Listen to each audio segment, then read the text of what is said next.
En quoi l'écosystème Windows a-t-il impacté l'informatique?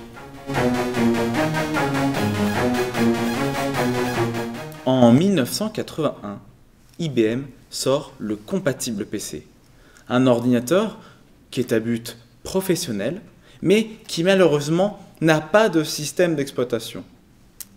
Ils vont se tourner vers Microsoft, une jeune société qui va donc leur fournir MS-DOS.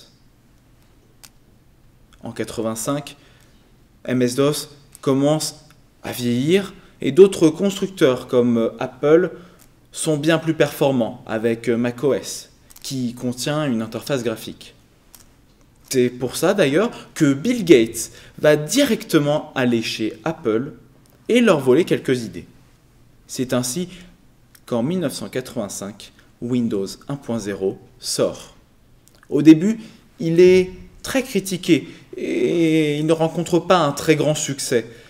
En effet, il est lourd et pas très séduisant.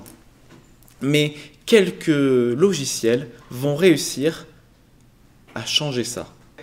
Dans la fin des années 80, Microsoft va racheter une société. Cette société a un logiciel, un groupe de logiciels qui s'appelle Works. Aujourd'hui, on le connaît plus sous le nom de Office. Office contient des logiciels tels que Excel, Word ou encore PowerPoint. C'est ces logiciels que l'on considère comme les fondateurs du succès de Windows.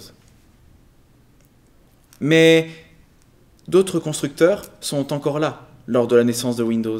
Et on peut se demander pourquoi n'ont-ils pas suivi cette tendance. En effet, le compatible PC est un ordinateur plutôt ouvert avec des composants standards et donc différents constructeurs se sont mis à reproduire le modèle de IBM. Mais les constructeurs tels que Commodore, Amstrad, Atari ou Amiga n'ont pas suivi cette tendance. Ils sont restés à l'arrière, avec leur propre technologie et leur propre logiciel.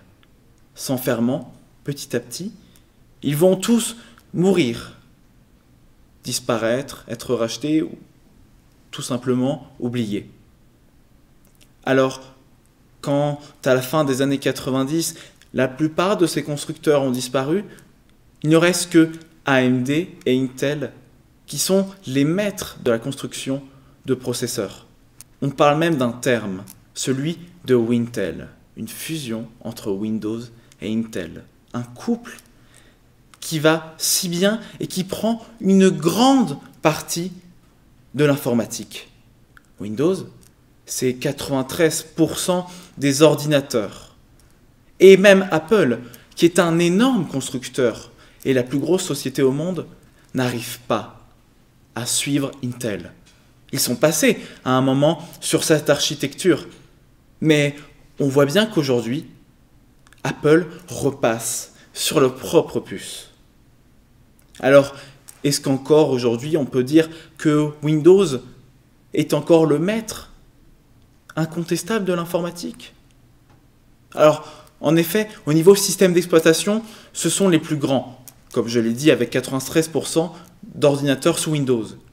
Mais ils ont subi quelques échecs, tels que le Windows Phone ou Microsoft Edge, qui peinent à s'instaurer comme navigateur. Seul l'avenir peut nous dire si Windows restera le leader du système d'exploitation et de l'informatique. Merci de votre écoute.